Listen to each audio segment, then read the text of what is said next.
Class 10 है, board examination 2026 UP board है।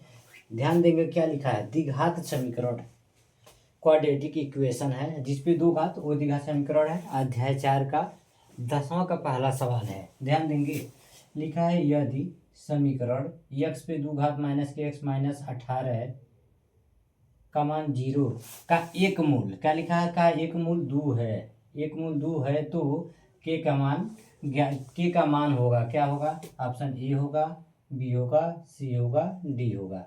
Option A 8 है, ऑप्शन बी -2 है, ऑप्शन सी 2 है, ऑप्शन सी 2, डी 4 है। मोस्ट इंपॉर्टेंट ये क्वेश्चन है क्योंकि कई मरतबे ये सवाल पूछ चुका है। उत्तर प्रदेश 2013, 17, 19, 23 लगातार 4 मरतबे पूछा है। मोस्ट इंपॉर्टेंट क्वेश्चन है, बहुत ही शानदार क्वेश्चन है। ध्यान देंगे लिखा है, यदि समीकरण एक्स स्क्वायर माइनस के एक्स माइनस 60 बराबर 0 का एक मूल 2 है, यानी ध्यान देंगे एक्स का मान जहाँ भी एक्स का मान दिया है तो के मान पूछा है, के मान पूछा है, के का मान कितना होगा।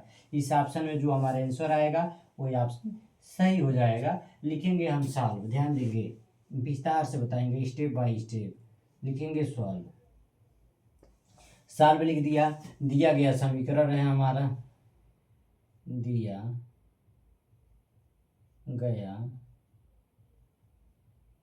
समीकरण, दिया गया समीकरण। अब ध्यान देंगे हमारा समीकरण दिया गया है, हम उनको क्या करेंगे, यहाँ बराबर का चिन्ह देंगे। समीकरण है एक्स पे दो घात माइनस के एक्स माइनस 60 बराबर 0, क्या दिया है, 0 दिया है, यानी एक्स का मान दिया हुआ है। एक्स का मान क्या है, एक्स मान एक्स पे दो घात, यहाँ एक्स है, -60 बराबर एक्स का मान दिया तो के का मान पूछा है। यहाँ एक्स का मान, यहाँ एक्स है और यहाँ दो जगह एक्स है, यानी एक्स का मान दिया हुआ है।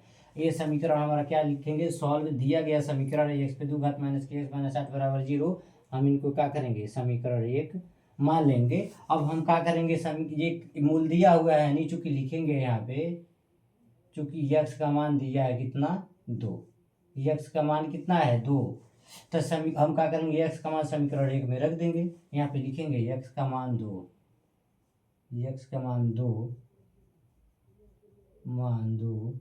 समीकरण 1 में रखने पर हम x का मान क्या करेंगे, समीकरण 1 में रख देंगे। ध्यान देंगे समीकरण 1 हमारा क्या है, x की जगह क्या लिखेंगे, 2 पे कितना घात, 2 घात माइनस के, यस कोई चिन्ह नहीं, गुणे का चिन्ह, x का मान 2 है, -8 बराबर कितना दिया है, 0।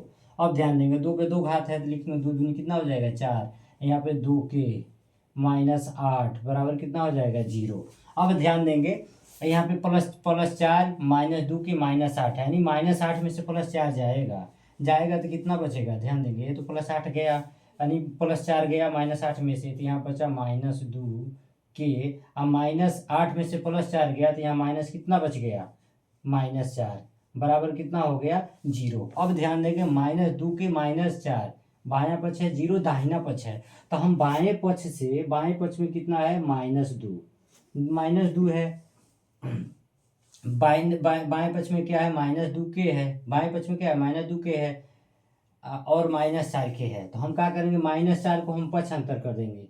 ध्यान देंगे यानी -4 है, बाएं पक्ष में है, -4 क्या है, बाएं पक्ष में है -4, और दाहिने पक्ष में जब जाएगा तो +4 हो जाएगा।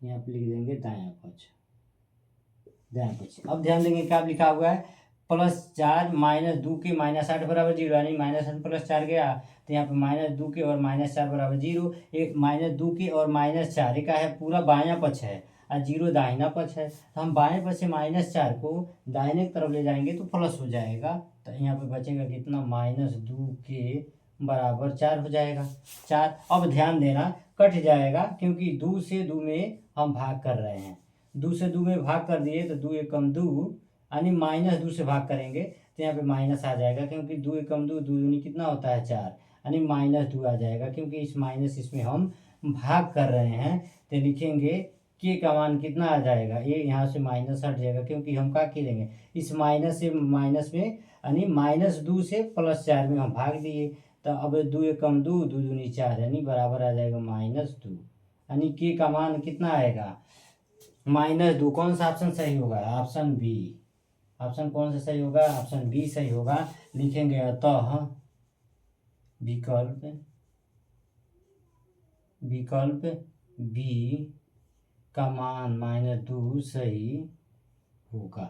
यह है ऑप्शन हमारा सही हो जाता है। यह सवाल आप लोगों के लिए अच्छा लगा तो आप लोग बेल आइकन को दबाना, शेयर करना, कमेंट करना और हमारे फेसबुक पेज को फॉलो करना ना भूलिए। यूट्यूब चैनल को भी सब्सक्राइब करना ना भूलिए। आप लोग हमारे चैनल को सपोर्ट करिए, हम ऐसे वीडियो हमेशा लाते रहेंगे। धन्यवाद दोस्तों, थैंक यू फॉर वॉचिंग।